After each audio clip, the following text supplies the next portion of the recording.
नमस्कार, सभी अभ्यर्थियों का इस वीडियो में स्वागत है। जैसा कि आयोग ने यूपी पीसीएस प्रीलिम्स 2024 का एग्ज़ाम करा लिया है, ऑफिशियल आंसर की भी आ गई है, लेकिन अभी रिज़ल्ट नहीं आया है। 22 दिसंबर को एग्ज़ाम हुआ था और आयोग को रिज़ल्ट जारी करने में लगभग 1 से 1.5 महीना, सवा महीने का समय लग जाता है। तो बहुत सारे अभ्यर्थी ऐसे हैं जिन्होंने अपने नंबर मिलाए तो वो खुद को बाउंड्री लाइन में पा रहे हैं। साथ ही पेपर इस बार का काफ़ी टफ था, तो अनिश्चितता हो रही है रिजल्ट को लेकर कि कट ऑफ कितनी जाएगी। बहुत सारे बच्चे बाउंड्री लाइन पर हैं, तो वो इस ऊहापोह की स्थिति में है कि अब रिजल्ट का वेट करें या फिर अब आगे उनको इस जब तक रिजल्ट नहीं आ जाता इस दौरान का जो समय है उसमें क्या करना चाहिए। तो इस वीडियो में इन्हीं सब के बारे में बात होगी कि हम स्मार्ट स्ट्रेटजी क्या अपनाएं। तो वीडियो में बने रहिए लास्ट तक। यूपी पीसीएस के एग्ज़ाम में अगर आपको अंतिम रूप से चयनित होना है तो आपकी जो मेरिट बनती है वो मेंस के मार्क्स पर ही बनती है। 1500 नंबर का आपका मेंस का पेपर होता है, उसके बाद 100 नंबर का आपका इंटरव्यू होता है। तो मेंस की गंभीरता को समझते हुए कि बिना मेंस की तैयारी किए आप फाइनली सेलेक्ट नहीं हो सकते, आपको पीटी मास्टर नहीं बनना है, आपको फाइनल सिलेक्शन लेना है। इसलिए चाहे आप बाउंड्री लाइन पे हो, चाहे आपके नंबर कम हो, चाहे आप सेफ जोन में हो, इन तीनों ही दशाओं में सभी अभ्यर्थियों को जब तक रिजल्ट नहीं आ रहा है तब तक रिजल्ट का इंतज़ार करने से अच्छा है, खाली बैठने से अच्छा है कि आप मेंस के सिलेबस को इस समय समझें। मेंस के सभी 6 पेपरों का सिलेबस देखिए, एक एक पॉइंट को देखिए। अच्छा खासा एक लेंथी सिलेबस है, उसको कवर करना अपने आप में काफ़ी महीने का समय लगता है। फिर जब रिजल्ट आ जाएगा तो फिर आपको उस समय आंसर राइटिंग भी करनी होगी, आपको उस समय पढ़ाई भी करनी होगी और साथ में हिंदी और जीएस भी आपको हिंदी और एसे का पेपर भी आपको साथ में तैयार करना है। तो आप टाइम मैनेजमेंट के लिए दिक्कत आ सकती है आपको, इसलिए ये जो समय है ये बिल्कुल गोल्डन टाइम है। आप अपने सिलेबस को समझें। खास तौर से वे बच्चे जो पहली बार मेंस की परीक्षा देने जा रहे हैं वो ज़रूर से ज़रूर सिलेबस को देख लें। सिलेबस का एक एक पॉइंट देखिए, उसको समझिए। एक एक पॉइंट का आपको डेफिनीशन पता होना चाहिए, क्योंकि सिलेबस क्योंकि जो मेंस है आपका वो डिस्क्रिप्टिव होता है और कितने अच्छे से आप आंसर को एक्सप्रेस करते हैं, अच्छे से प्रेजेंटेशन करते हैं, वो सब चीज़ें देखिए। इसके बाद आंसर राइटिंग की थोड़ी थोड़ी चीज़ें पढ़ते जाइए, आप सिलेबस की कवर करते जाइए। इसके बाद आप साथ में आंसर राइटिंग की प्रैक्टिस भी स्टार्ट कर दीजिए। कैसा भी टूटा फूटा, अच्छा खराब कैसा भी आप आंसर लिखें, लेकिन आप कलम चलाना शुरू कर दीजिए, क्योंकि 3 घंटे में 20 क्वेश्चंस को पूरा कंप्लीट करना, साथ ही बैक टू बैक जीएस के पेपर्स को लिखना, अच्छे प्रेजेंटेशन के साथ लिखना, ये अपने आप में एक चैलेंजिंग होता है।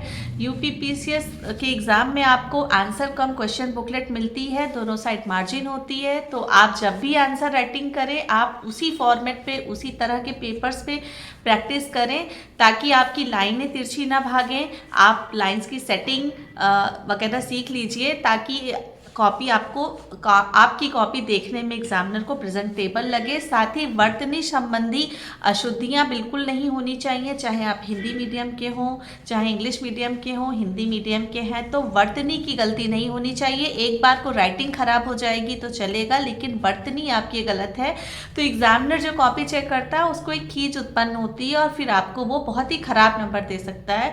तो इसके लिए आप अपनी वर्तनी अच्छी रखिए। अगर इंग्लिश के हैं तो फिर grammar, sentence making, sentence setting और स्पेलिंग मिस्टेक्स वगैरह आप ना करें।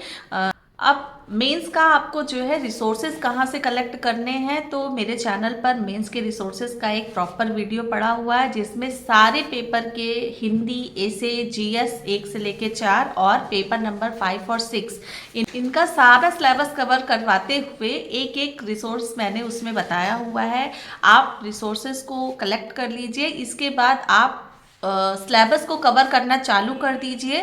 एक एक रीडिंग लगाइए, पॉइंट्स को अंडरलाइन करिए, अच्छी अच्छी कोटेशंस एक जगह लिख करके रखिए और खास तौर से जो टर्म्स है उनकी डेफिनेशंस आपको रटी हुई होनी चाहिए। जैसे अगर साम्यवाद समाजवाद है जीएस पेपर 1 में, या फिर इंडियन सोसाइटी का आपका सांप्रदायिकता वाला पार्ट है, तो ये सब चीज़ें जैसे ही शब्द का नाम लें आपके माइंड में उसकी एक सटीक डिफिनीशन होनी चाहिए, क्योंकि मेंस में आपको इन्हीं सब चीज़ों से अच्छे नंबर मिलते हैं। तो इन सब चीज़ों पे अपनी पकड़ बनाइए। आप पहले रिसोर्सेज की रीडिंग करिए, इंपॉर्टेंट पॉइंट्स को अंडरलाइन करिए, डिफिनीशंस वगैरह पे अपनी कमांड बनाइए, डेटा वगैरह को एक अच्छे से देखिए कि मेंस में आपको क्या डेटा लिखना है क्या नहीं, और आंसर राइटिंग धीरे धीरे शुरू करिए।